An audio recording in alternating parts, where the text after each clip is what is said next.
I'm Liz, 38 years old. Standing by the window where the morning mist still lingers, I gaze at the quietly awakening cityscape with a warm cup of coffee in hand. It looks like today will be another busy day. Mom, is breakfast ready? The voice of my 8-year-old daughter Sophia from behind brings me back to reality. As I turn around, I see her still in her pajamas, looking up at me with her hair still mussed from sleep. Good morning, Sophia. It'll be ready soon. But first, go brush your hair, okay? Sophia nods silently and slowly leaves the living room. This is how our morning interactions usually go with my daughter, who has autism spectrum disorder. On my way to the kitchen, I hear a baby crying. Looks like Grace is awake. I'll check on her, Liz, my husband Chris says as he comes out of the bedroom and heads towards Grace's room. He's in his suit, looking as busy as any other morning. Thanks, Chris. Breakfast will be ready soon. As I prepare breakfast, I reflect on our lives.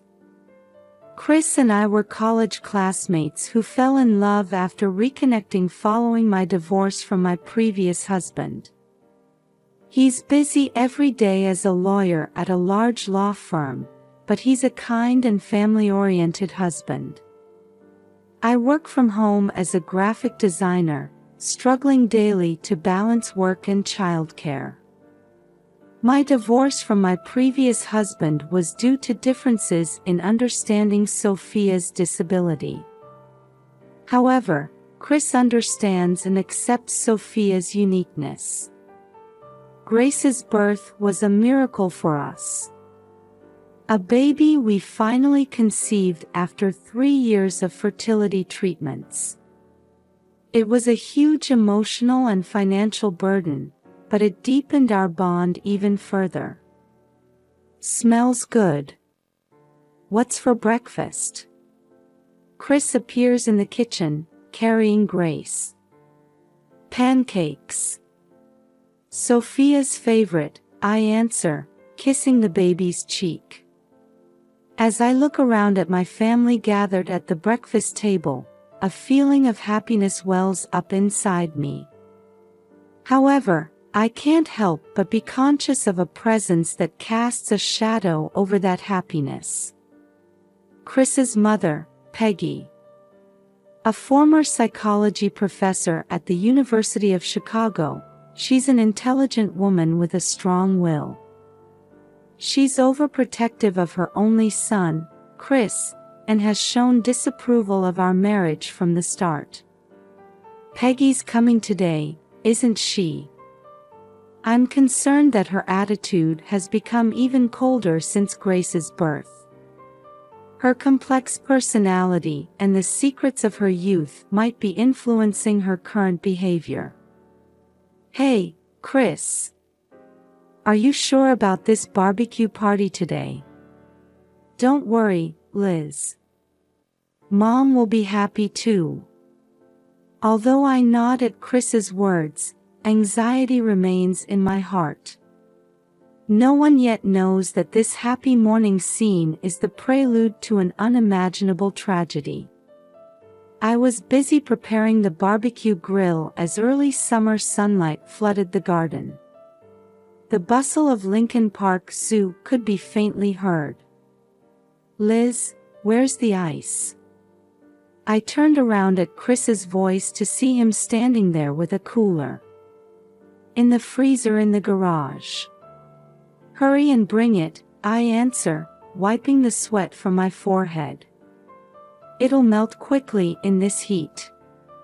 Several tables are already set up in the garden, decorated with balloons and a "Welcome Baby Grace" banner.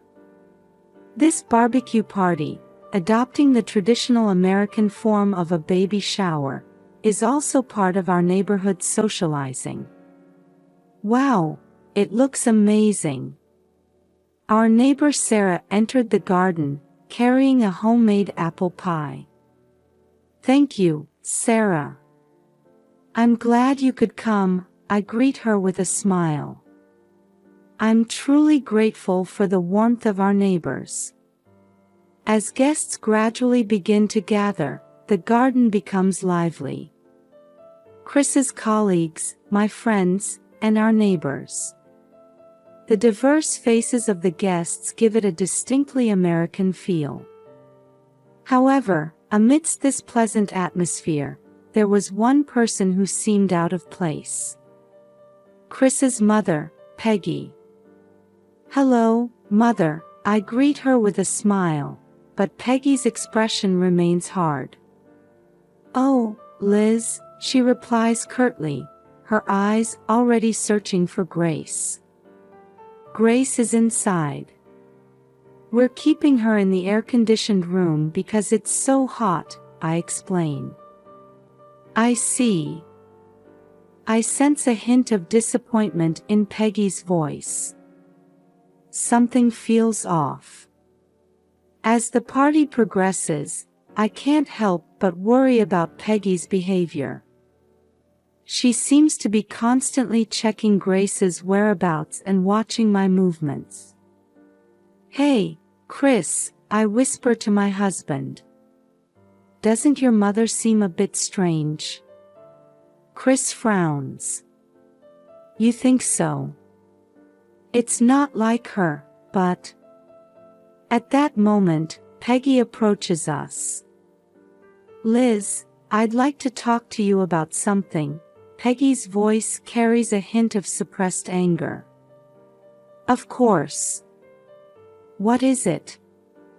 About your past. Peggy looks around before continuing in a low voice.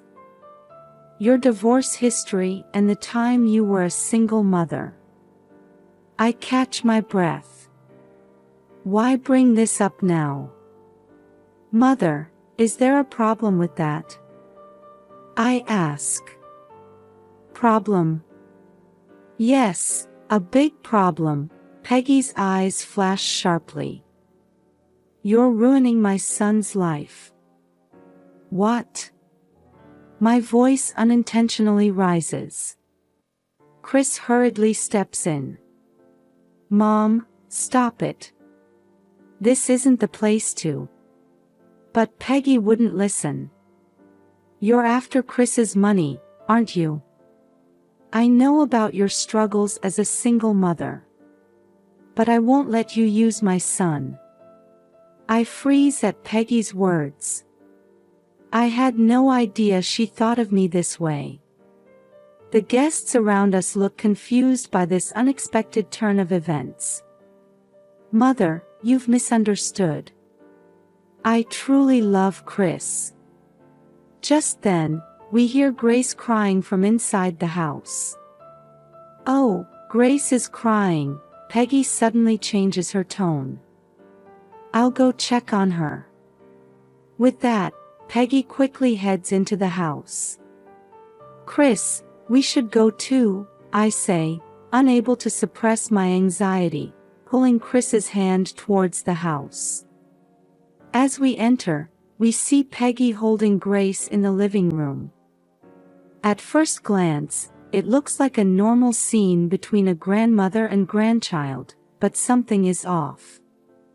Peggy's expression is more severe than I've ever seen it. Mother, please give Grace to me. I reach out, but Peggy backs away. Don't touch her. Her voice is trembling. This child. Chris approaches his mother with a confused expression. Mom, what's wrong? Give Grace to Liz. But Peggy shakes her head violently. No. This child isn't Chris's. Those words freeze the air in the room. What are you saying, Mom? Chris's voice is low, taking on a dangerous tone. Grace is mine and Liz's child. It's a lie. A look of madness appears in Peggy's eyes. You're being deceived, Chris. I say in a trembling voice, Mother, please calm down. Grace is definitely Chris's. Shut up. Peggy's scream makes Grace start crying. You're a liar. You deceived my son and this child. Suddenly, Peggy starts moving. She runs towards the entrance, still holding Grace. Peggy! Mom! Our screams cut through the party's commotion. As we rush out into the garden, the guests are looking at us with surprised faces. Beyond their gaze, we see Peggy running away with Grace in her arms. Liz, what happened? Sarah asks worriedly. There's no time to answer. I chase after Peggy with all my might. Where is she going? Surely not. A terrible premonition crosses my mind. North Pond Lake, near Lincoln Park Zoo. Chris! The lake! I shout to Chris running behind me. I can see Peggy. She's running full speed towards the lakeshore. Peggy, stop! My scream cuts through the early summer air. Peggy stops at the lakeshore. As she turns around, I see a mixture of confusion and determination on her face. This is to correct a mistake, Peggy's voice carries on the wind. And then, an unbelievable scene unfolds before my eyes. Peggy tries to throw Grace into the lake. No! I lunge forward with my last ounce of strength. I grab Peggy's arm. Grace's cry.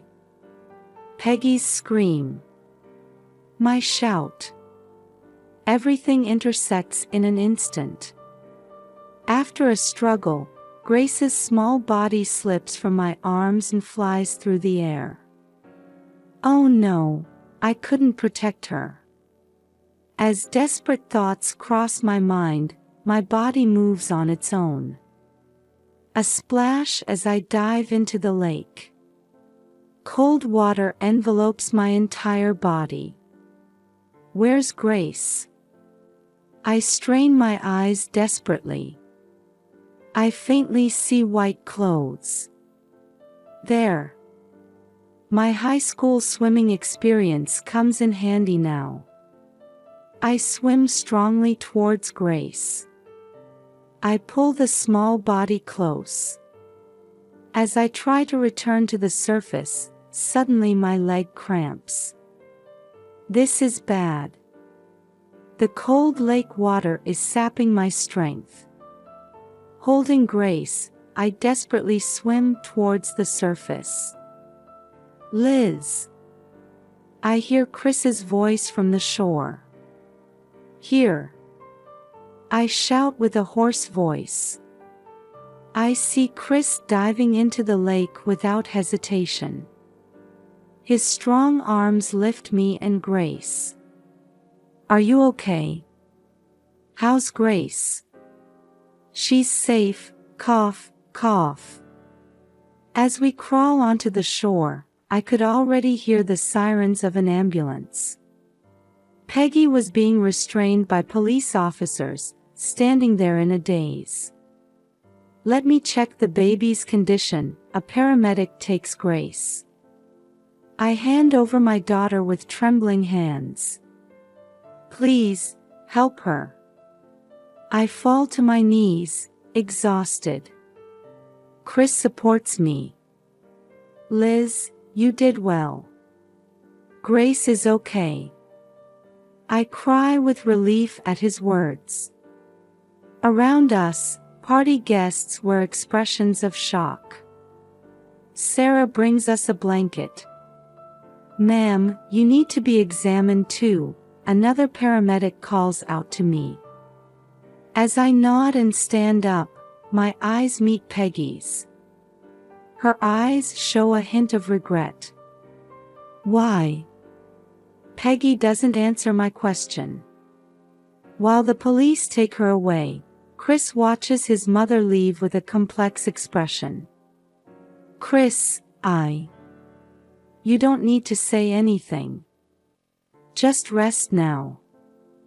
I lean into his gentle voice as we get into the ambulance. As the sirens blare on the way to the hospital, I can't help but think about the meaning of this incident.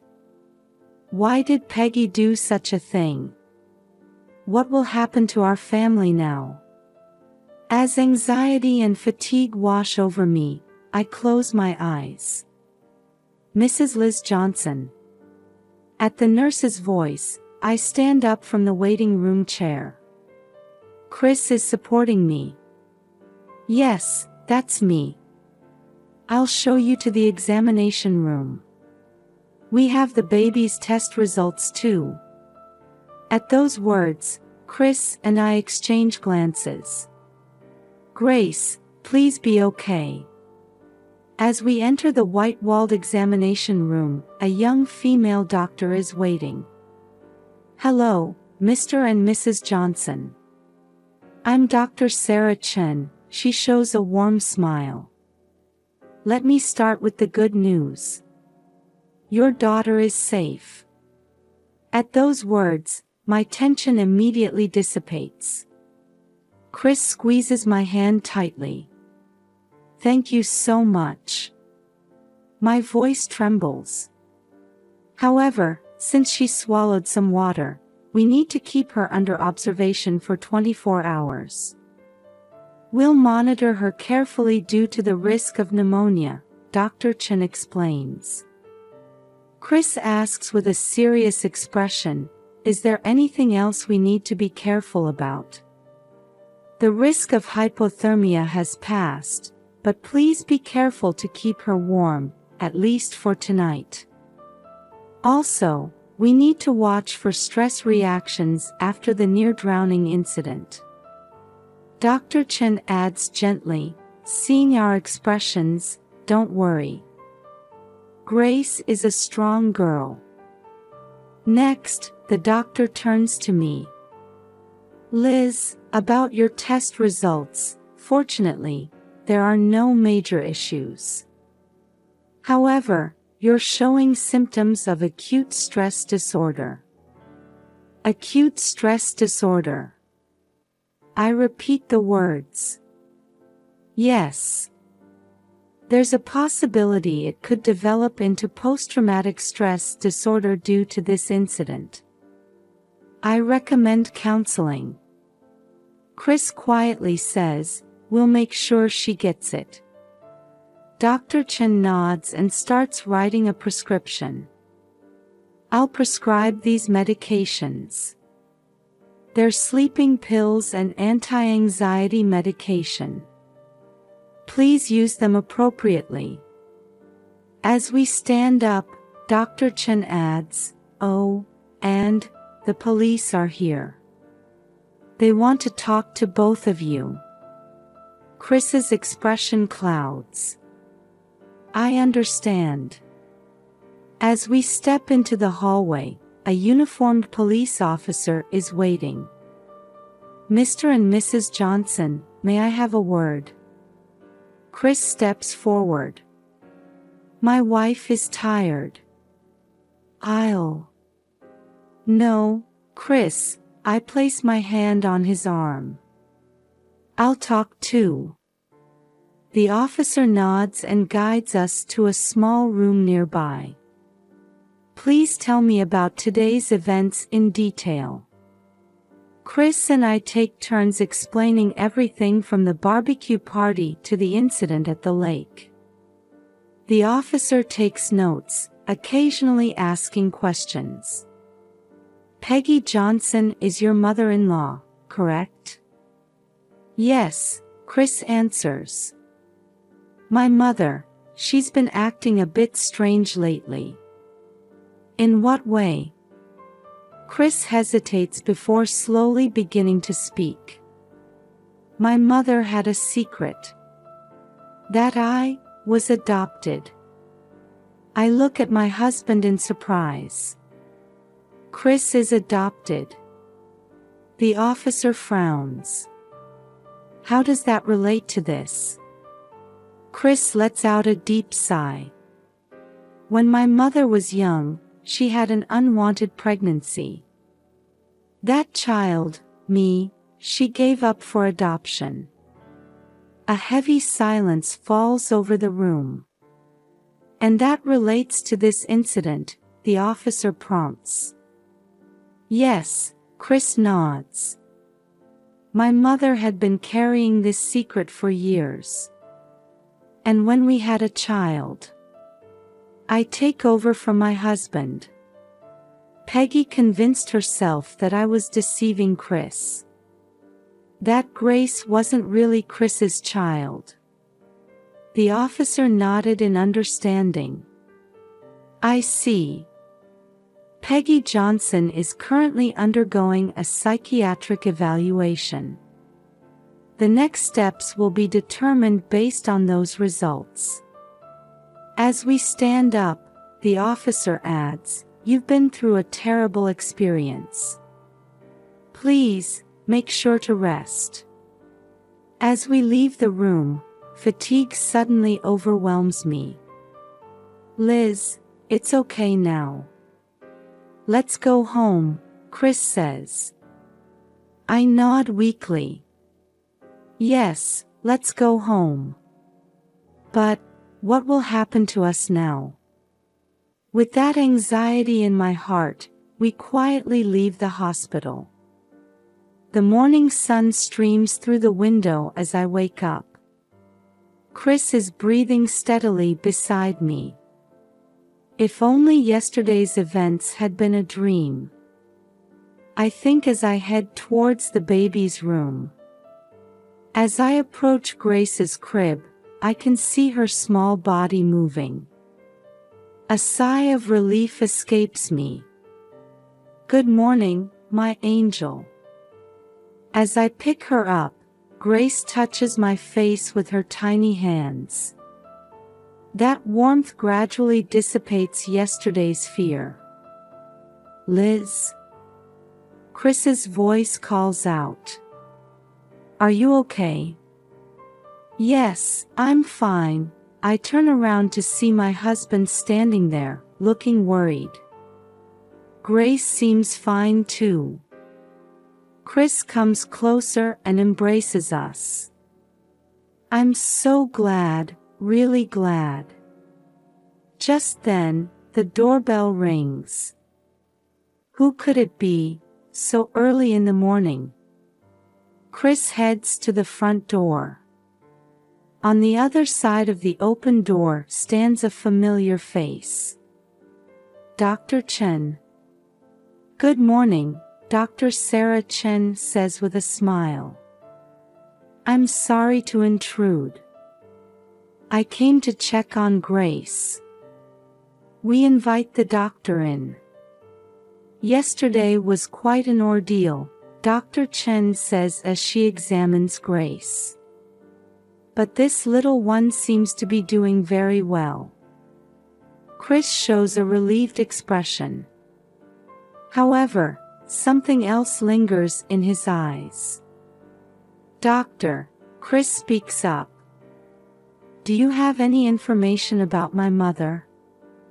Dr. Chen hesitates for a moment before slowly answering. Peggy is currently admitted to the psychiatric ward. While we don't have detailed diagnostic results yet. But I prompt. It's likely she has complex PTSD. Those words make the air in the room heavy. Complex PTSD. Chris murmurs. Is it because of what happened when she was young? Dr. Chen nods. Yes. It's possible that the trauma she's been suppressing for years has surfaced due to recent events. I can't help but interject. But why did she target Grace? That's a characteristic of complex PTSD, Dr. Chen begins to explain.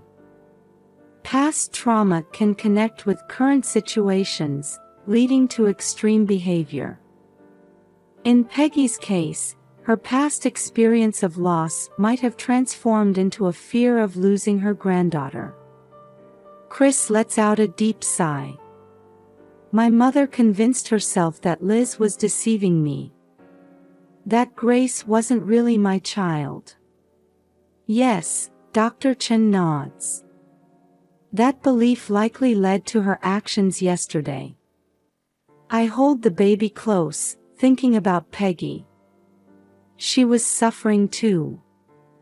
What should we do now? I ask. Dr. Chen smiles gently. First, it's important to take care of yourselves. Then, support Peggy's treatment. Family therapy might be effective too. Chris quietly says, I understand. We'll do whatever we can for my mother. Dr. Chen stands up. Well, I'll be going now. Please don't hesitate to contact me if anything comes up. After seeing the doctor off, we sit silently in the living room. A heavy silence falls. Chris, I speak up. I understand how you feel. My husband looks at me with sad eyes. Liz, I'm so sorry for putting you and our daughter in danger. It's not your fault, I take his hand. We're family. Let's get through this together. Chris nods. You're right. Just then, we hear footsteps coming down the stairs. We turn to see Sophia standing there. Mom, Dad. Is Grandma not coming anymore? We exchange glances. How should we explain this? Sophia, come here, I beckon my daughter. Grandma isn't feeling well right now. But she'll get better. Sophia nods silently. Then suddenly, she walks over to the piano.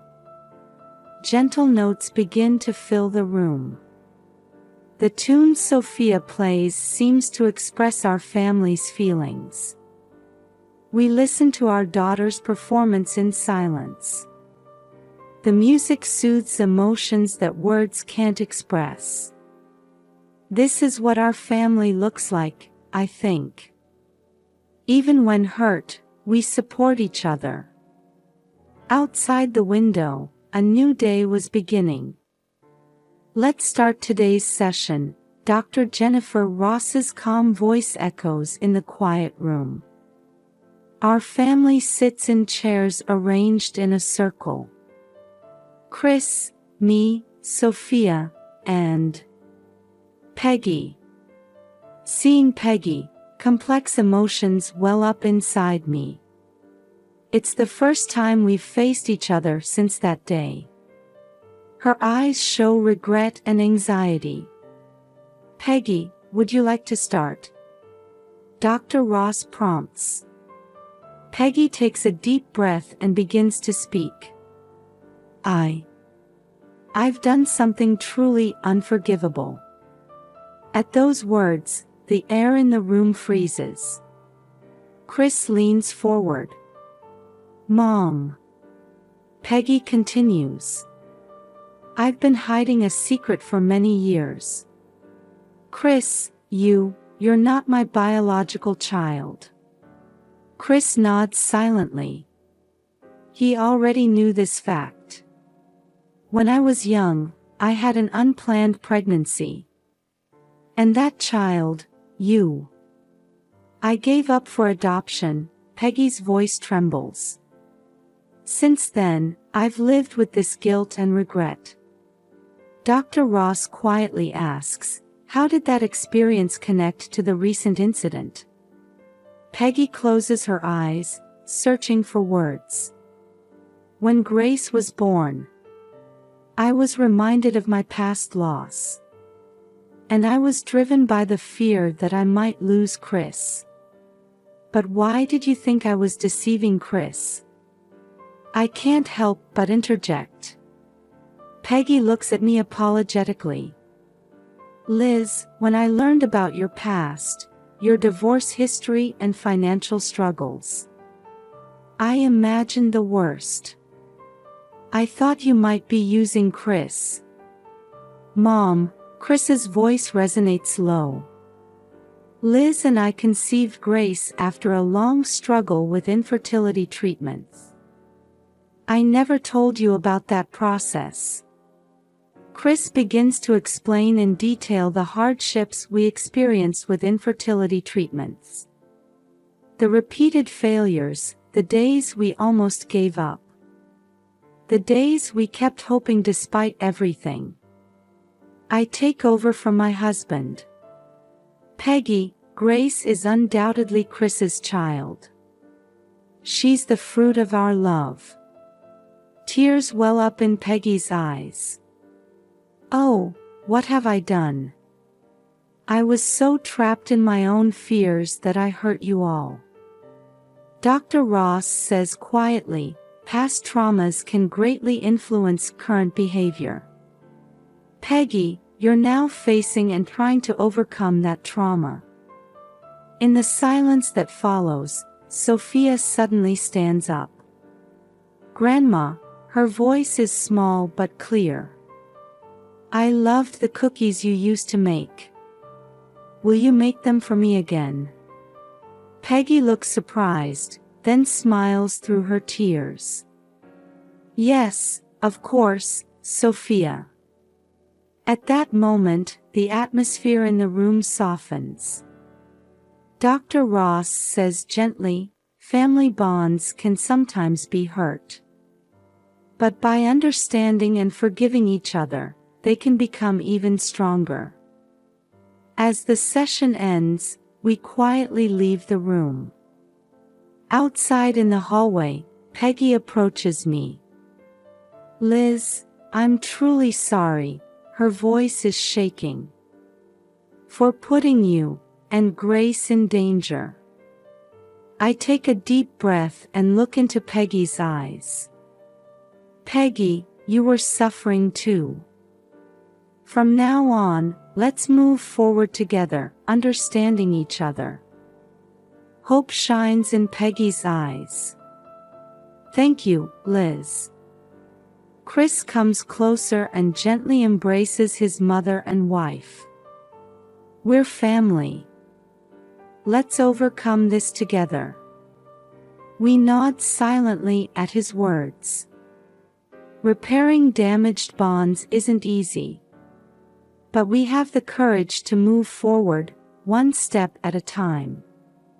In the car on our way home, Sophia said in a small voice. Hey, why don't we all go on a picnic next time? We look at each other and smile. It feels like we're starting to see the shape of our new family. 6 months later, a small girl stands at the center of the stage, bathed in the brilliant lights of the Chicago Symphony Orchestra concert hall. Sophia takes a deep breath and sits at the piano. In the audience, we, her family, watch with nervous expressions. Chris whispers, "Do your best, Sophia." I hold Peggy's hand, sitting next to me. She smiles warmly in return. And then, beautiful music fills the hall. Sophia plays Chopin's Fantasy Impromptu. The audience is captivated by her music. I close my eyes and think back on the past 6 months. Family counseling, reconciliation with Peggy, and Grace's healthy growth. Our journey of overcoming difficulties resonates with Sophia's music. As the piece ends, loud applause erupts. Sophia looks at us with a beaming smile. At that moment, I was certain. No matter what trials await us, we can surely overcome them. Because we are family. On the way home, holding Grace, I looked up at the sky. A new morning awaits us, filled with hope.